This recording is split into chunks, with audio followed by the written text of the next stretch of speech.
Ready to dive into a topic that never gets old: lost civilizations.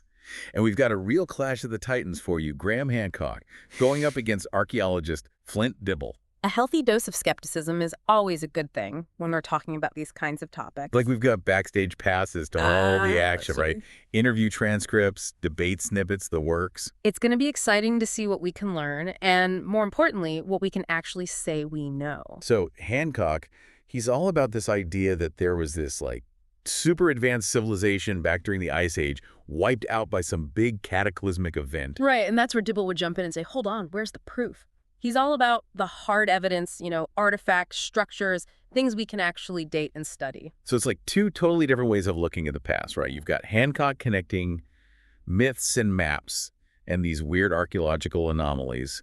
And then you've got Dibble sticking to the physical evidence, the tried and true archaeological methods. And that tension is what makes this whole debate so fascinating. To really understand where they're both coming from, we need to talk about this thing called the Clovis First theory. For decades, it was like the dominant theory about early humans in the Americas. They thought the Clovis people, those guys with the distinctive spear points, they were the first ones here, around 13,400 years ago. That's a long time ago. But I thought we found even older sites now. Exactly. And that's where things get really interesting. Monte Verde in Chile, for example, that site dates back way further, like 14,000 to even 18,000 years ago. So Clovis First is basically out the window. Wow. Talk about a historical shakeup. It makes you wonder what else we might have gotten wrong, right? Exactly. And that's Hancock's point. He says, if we were wrong about the first Americans, what else could we be wrong about? Maybe our whole timeline for civilization is off. So he's using this established archaeological upset, this debunking of Clovis First, to bolster his own theory. That's pretty clever. But what does Dibble have to say about all this? He'd say it's not so fast. He gets why the Clovis First thing was such a big deal, but he's careful to point out that just because we found older sites in the Americas, that doesn't automatically mean Hancock's right about this lost, globally connected super civilization. We need more than just older sites. We need specific evidence. That makes sense. It can't just be, oh, this is old, therefore lost civilization. So what kind of specific evidence does Hancock bring to the table? One of the most intriguing claims he makes is about sunken cities. Sunken cities, like Atlantis. Kind of. He believes that rising sea levels at the end of the last ice age could have submerged entire cities. And he points to places like the Bimini Road in the Bahamas. It's this submerged rock formation that some people think might be man-made. Okay, I can see where he's going with this. Yeah. If there was a civilization around during the Ice Age and the sea level rose, their coastal cities would be underwater now. But how can you tell if something like that is natural or man-made after it's been underwater for so long? That's the million-dollar question, right? And Dibble would say that a lot of these formations, the Bimini Road included, are just natural features. Geologists have looked at the types of rock, the way they've eroded, and they haven't found any definitive proof of human involvement. So it's all about interpretation. One person sees a wall, another sees a natural rock formation. Exactly. And that's where things get really tricky, because how do you prove something like that definitively? It's not always easy. So if the physical evidence is so debatable, what else does Hancock use to support his theory? He often points to ancient myths and legends, especially stories about catastrophic floods or lost continents. He suggests that these stories might hold clues, memories passed down through generations about a time before written history. So he's weaving together these ancient stories with geological evidence and archaeological anomalies to try to create this bigger picture. I can see how that would be appealing, but how can you tell if a myth is based on something real or if it's just, well, a myth? That's the challenge, right? And that's one of Dibble's main critiques. He argues that while myths can be interesting windows into how ancient cultures viewed the world, they shouldn't be taken literally as historical accounts. Myths change over time, they get embellished, and they're often influenced by other cultures. So it's like a game of telephone with history. Exactly. You start with one thing, and it morphs into something else entirely after being passed down and retold over generations. So, while myths can be intriguing, they're not the most reliable source of concrete evidence. Now, let's talk about Göbekli Tepe. This site in Turkey is really shaking things up in the archaeology world. We're talking massive stone pillars, intricately carved, arranged in these big circles, all dating back about 12,000 years. 12,000 years, that's what before they even had farming. Exactly. That's what makes Göbekli Tepe so perplexing. Hunter-gatherer times, right? But the complexity of this site, the sheer size of those structures, it really challenges what we thought we knew about those early societies. Yeah, it's like finding a smartphone in a medieval castle. Totally out of place. Yeah. So how does this tie in with Hancock and his lost civilization theory? Hancock sees Göbekli Tepe as a kind of inheritance, evidence that this knowledge, this ability to create something so complex, came from an even earlier, more advanced civilization. He's especially interested in those astronomical alignments some researchers have identified at the site. So it's like instead of aliens coming down and giving humans technology, it's this advanced Ice Age civilization. You could put it that way. But Dibble, of course, has a different take. He says, sure, Göbekli Tepe is a huge deal. It's rewriting our understanding of prehistory, but he's cautious. He says just because something is old and mysterious doesn't mean it was built by a lost civilization. We need more evidence. So again, it comes down to interpretation. One archaeologist's anomaly is another one's missing link. Right. And this takes us to another big debate, the age of the Great Sphinx in Egypt. Have you heard of Robert Schoch? He's a geologist who thinks the Sphinx might be much older than we think, based on how the water has eroded the rock. Yeah, I vaguely remember something about that. It was pretty controversial, wasn't it? Hugely. And of course, Hancock loves this theory. He sees it as more evidence for his lost civilization. But Dillel points out that, yeah, there's erosion, but it's also consistent with the Sphinx's known age and the natural weathering you'd expect in that environment, especially around the quarry where they got the stone. Right. And what about carbon dating? Didn't they use that to date the Sphinx? They haven't carbon dated the Sphinx directly, it's made of stone, and carbon dating only works on organic material, but they've dated stuff found within the pyramids, like bits of wood and charcoal, and those dates match up with the conventional timeline for the Sphinx. So the science seems to support the traditional dating, but then Hancock points to these hieroglyphs and king lists. Exactly. Hancock interprets these ancient texts as evidence that there were dynasties in Egypt way, way back, like 30,000 years ago. He thinks mainstream Egyptology is missing a huge chunk of history. But can you accurately date things based on those old texts? I feel like there's a lot of room for interpretation there. That's exactly Dibble's point. He argues those texts are notoriously difficult to date. They talk about reigns and generations, but how long did those actually last? It's not as precise as scientific dating methods. So once again, we're back to interpretation, but with a twist. This time, it's not just about looking at something and deciding if it's natural or man-made. It's about interpreting ancient texts and trying to fit them into our understanding of history. Exactly. And that's where things get really interesting, because now we're not just dealing with hard evidence, we're dealing with language, culture, belief systems. It's like trying to put together a puzzle where half the pieces are missing and the other half might be from a different puzzle altogether. Okay, so we've got sunken cities, ancient temples, mysterious texts. This is like a greatest hits of archaeological enigmas. Where do we go from here? Let's head to the Amazon rainforest. Talk about a place that's captured the imagination for centuries, with tales of lost cities and hidden civilizations. Oh, the Amazon. Now we're talking.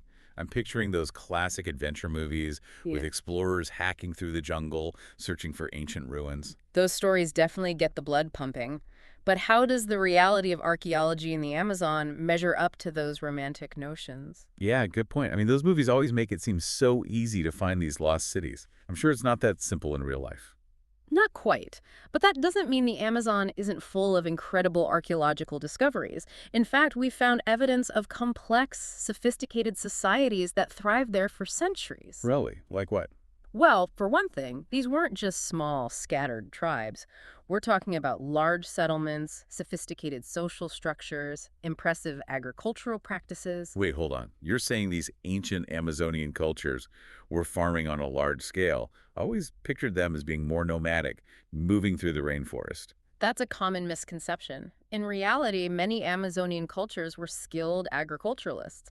They developed techniques to cultivate the rainforest in a way that was both productive and sustainable. Like what kind of techniques are we talking about? One of the most fascinating discoveries is something called terra preta, or black earth. It's this incredibly fertile soil that was actually created by indigenous people over centuries. They created soil. How is that even possible? It's a testament to their ingenuity and deep understanding of the rainforest ecosystem. They would take charcoal, pottery shards, food waste, all sorts of organic material, and incorporate it into the soil. So they were amending the soil like gardeners do today. Exactly. And over generations, this created these incredibly rich, fertile patches of land that could support agriculture, even in the challenging conditions of the rainforest.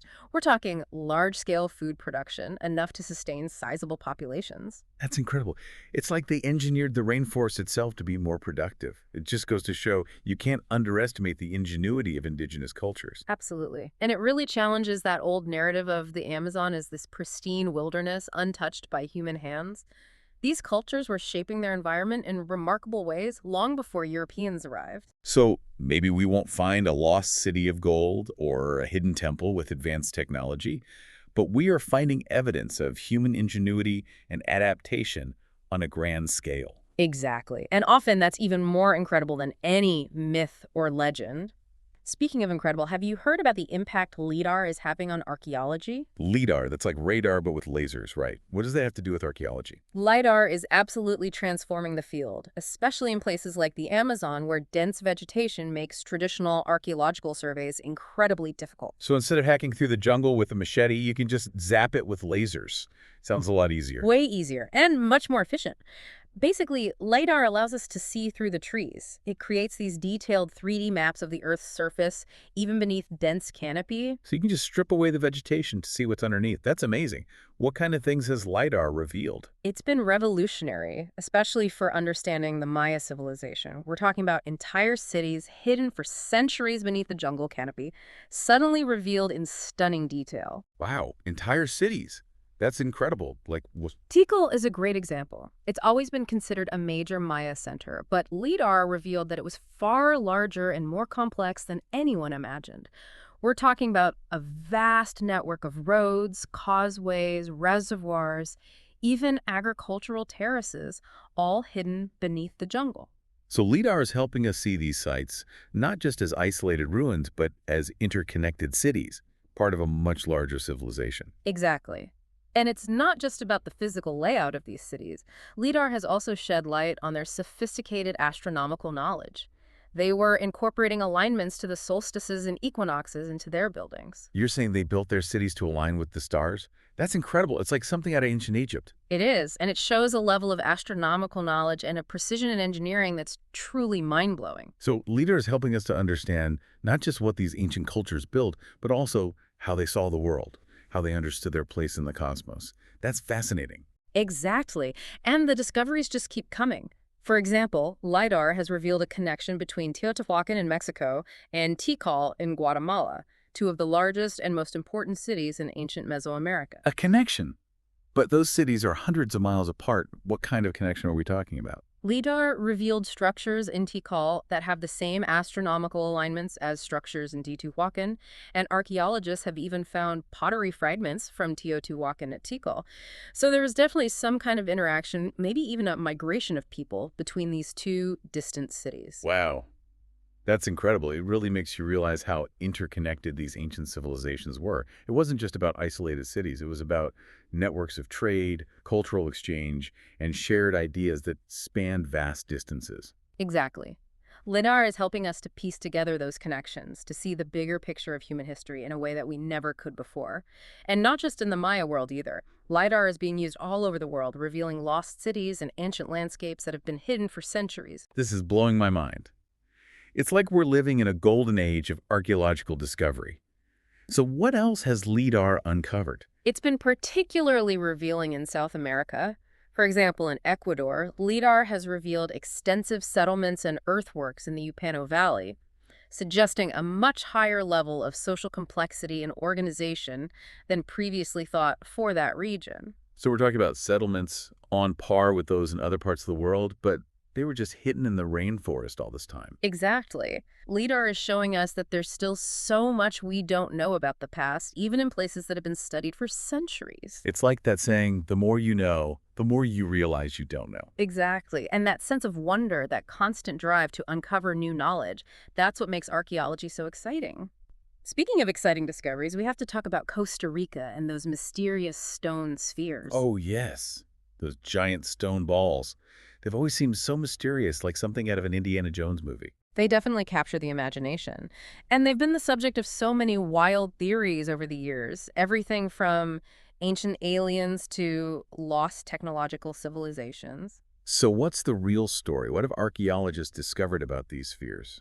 Well, through careful excavation and analysis, we've been able to place the spheres in their proper archaeological context. And what we found is that they weren't just randomly scattered, they were often found associated with ancient settlements placed in specific locations. Like where? Often, they were found at the corners of entrance ramps to large circular houses. Interesting. So they weren't just decorative objects, they were intentionally placed, integrated into the architecture of these settlements. Exactly. And while we may never know for sure what they symbolized or what their exact purpose was, their presence alongside other artifacts like pottery and stone tools helps us to understand the people who created them and the world they lived in. It's like those spheres are a window into the past, offering us a glimpse of a culture that's long gone. Precisely. And that's the power of archaeology. It allows us to connect with the past, to understand the lives and beliefs of people who lived thousands of years ago.